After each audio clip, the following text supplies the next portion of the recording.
Bienvenue. Dans cette présentation technique, nous allons explorer l'optimisation des structures de données hiérarchiques. Nous nous concentrerons spécifiquement sur les B-arbres, une architecture fondamentale conçue pour contourner les limitations physiques du stockage et optimiser les accès mémoire dans les systèmes massifs. Commençons par le contexte architectural. Nous faisons face à ce que l'on appelle le fossé des entrées-sorties, ou I/O gap. Le problème central de l'ingénierie moderne est ce décalage de vitesse abyssale. Alors que vos processeurs exécutent des instructions en nanosecondes, l'accès au stockage est comparativement beaucoup plus lent.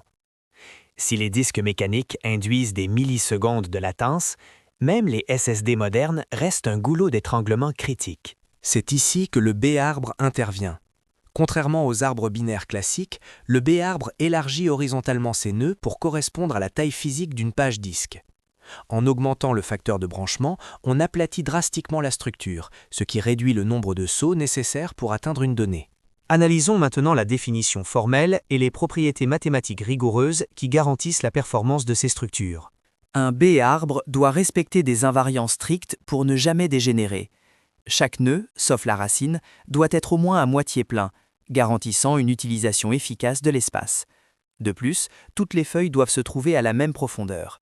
L'arbre ne pousse pas vers le bas, mais vers le haut via la scission de la racine, assurant un équilibre parfait. La puissance du B-arbre réside dans cette formule de hauteur. La hauteur h est inférieure ou égale au logarithme de base plafond de m divisé par 2 de n plus 1 divisé par 2.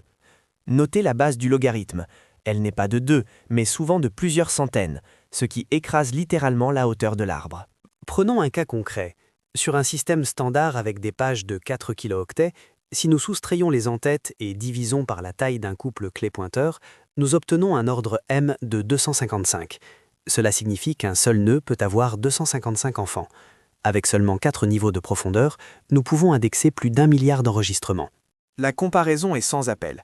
Pour 10 millions d'enregistrements, un arbre binaire aurait une hauteur de 24, impliquant potentiellement 24 accès disques lents. Le B-arbre réduit cela à seulement 3 accès. De plus, le B-arbre maximise la localité spatiale, profitant pleinement des mécanismes de cache du processeur. Examinons maintenant la mécanique interne. Comment l'arbre vit, respire et se maintient face aux modifications de données?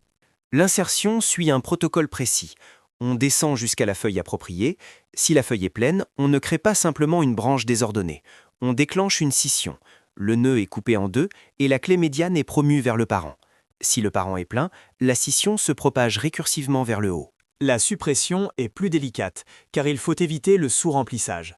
Nous avons deux stratégies. D'abord, la redistribution. On essaie de voler une clé à un frère voisin riche. C'est rapide et local. Si les voisins sont aussi pauvres, on doit fusionner deux nœuds ensemble, ce qui peut entraîner une réduction de la hauteur de l'arbre. Le B-arbre classique a évolué pour répondre à des besoins spécifiques. Analysons les variantes modernes utilisées en production. Le B+arbre est le standard des bases de données comme MySQL. Sa différence majeure, il ne stocke les données qu'au niveau des feuilles. Les nœuds internes ne contiennent que des clés directrices, ce qui les rend beaucoup plus légers et permettent un facteur de branchement encore plus élevé. De plus, toutes les feuilles sont chaînées, rendant les requêtes de plage fulgurantes. D'autres variantes existent pour des cas précis. Le B étoile impose un remplissage aux 2/3 pour économiser de l'espace. Les arbres B epsilon ajoutent des tampons pour grouper les écritures aléatoires. Enfin, les BW trees, utilisés par Microsoft, suppriment les verrous bloquants en utilisant des mises à jour delta, idéales pour les processeurs multicœurs modernes. Dans le monde NoSQL, on compare souvent le B-arbre au LSM trees. Le B-arbre est roi pour la lecture. On sait exactement où est la donnée. Le LSM tree, lui, est optimisé pour l'ingestion massive de données en écriture séquentielle, mais souffre d'une pénalité en lecture due à la nécessité de vérifier plusieurs niveaux de fichiers. Ces théories propulsent nos systèmes actuels. PostgreSQL utilise l'algorithme de Lehman et Yao pour permettre une concurrence élevée. Le système de fichiers BKRFS gère tout, de l'allocation à la structure des fichiers, via une forêt de B-arbres en mode copy-on-write, garantissant que les données ne sont jamais corrompues lors d'une coupure de courant. En conclusion, bien que vieux de 50 ans, le B-arbre reste le pilier de l'accès aux données. L'avenir réside dans l'hybridation, avec l'arrivée des mémoires persistantes qui nécessiteront des structures capables de fonctionner à la vitesse de la RAM tout en garantissant la durabilité du disque.